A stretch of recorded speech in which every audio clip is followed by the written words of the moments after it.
Hey everybody, hope things are going well with you and that all is good in your world. Last time I talked to you a little bit about the kind of headbutting GG and I had in the studio, and it all got resolved and everything was cool and good.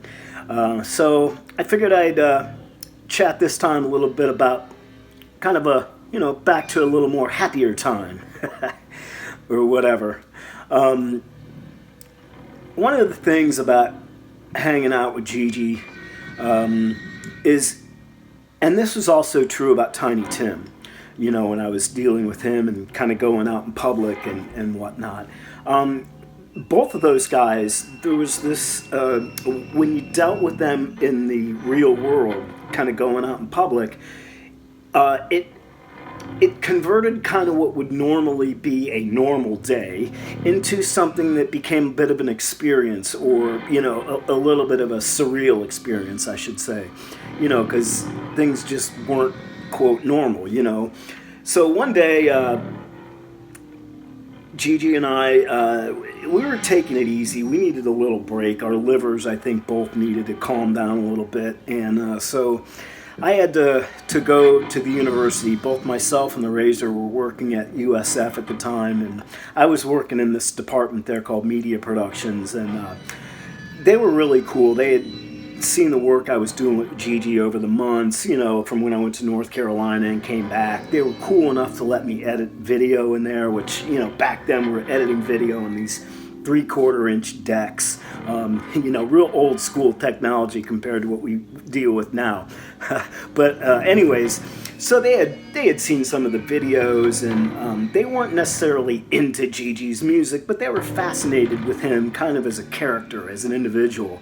So they had asked me, hey, if you could sometime bring him down, we'd love to meet him or whatever. So anyways, I had to go pick up Razor on campus that day, so I decided, hey, let's, take a walk and go down and meet the crew or whatever. So we did, and they were excited. They were happy to meet GG, and I should mention it was them that let me use the video camera that, I shot all that footage with when GG was in Florida. And my boss at the time, Jerry Parker, rest in peace, he was the one who let me use his acoustic guitar.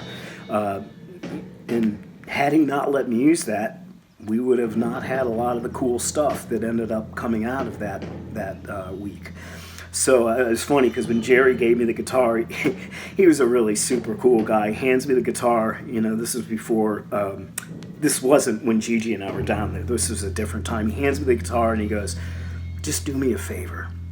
Try not to let him destroy it, which I thought was really funny. And GG was cool. He obviously respected it. All was good.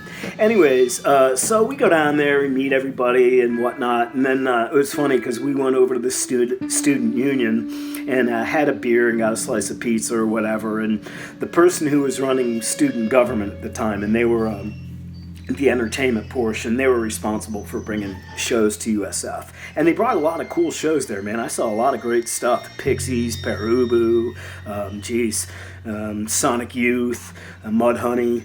Lots of good shows that they were bringing at the time on campus, which is really cool.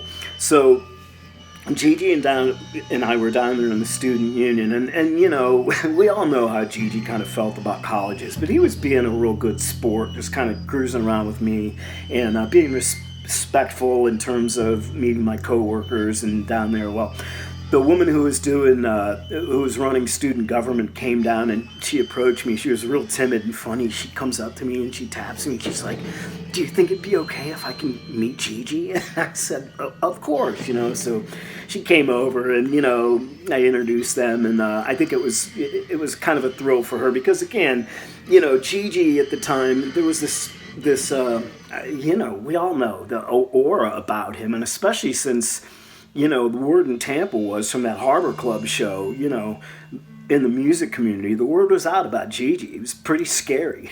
So it was kind of funny. Anyways, so we finish up there and whatever, and we're heading back to the house, and we decide, let's stop and get some lunch. So myself, Razor, and Gigi, I knew of this really killer barbecue place that was, it wasn't it was kind of in a sketchy neighborhood, and it was a little rustic type of place, but man, the food was just off the charts. And I figured, well, I'll take Gigi to, he's like, yeah, I like barbecue. So we go in there and we have a good meal. It's kind of, again, everything is just a little surreal when you deal with Gigi because, he just looked, it was July and Gigi's walking around. He's got his Gigi leather coat on with the boots. I mean, he was just kind of an intimidating looking figure, And so we're in this barbecue place eating and all good, and we had a nice lunch. And then we decided, we were going to take it a little easy that night, so we decided to go to Blockbuster and rent a video. And so we rented, we rented Henry. Gigi wanted to watch Henry, so we got that. But it was really funny. So we're walking into Blockbuster, and there's this guy and his kid who must have been about, I don't know, 4 years old, and they're walking out as we're walking in, and Gigi's lumbering along walking in, and this kid looks at Gigi.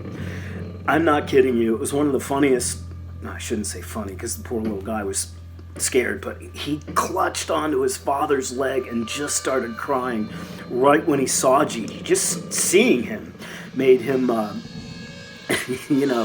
sent him into tears. And the dad kind of was chuckling and telling the kid it's all right. And we kind of all smiled and gave it a little wave. It's just, it's just that sort of, Gigi had this intimidating look about him if you weren't used to it, I guess. And so that was an interesting little thing. So we go back to the house, and like I said, we were chilling out that day. We actually went back to the house, and Gigi and I took a swim. It was hot, so we kind of were just swimming around there, chilling out. And anyways, we got out, and the evening went on.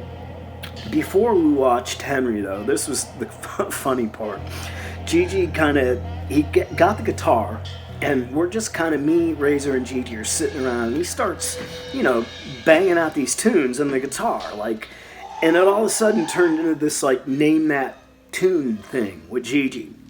So he starts playing Jabber's songs.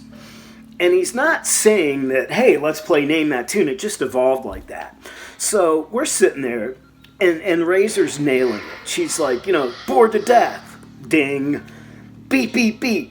Ding, so, and she's just hitting all the songs, and I haven't got one. I'm completely clueless, I'm sitting there, and Gigi's just laughing at me, with this thick Boston accent. Jesus, Mark, what's your problem, Because I couldn't get any of them. I got completely skunked.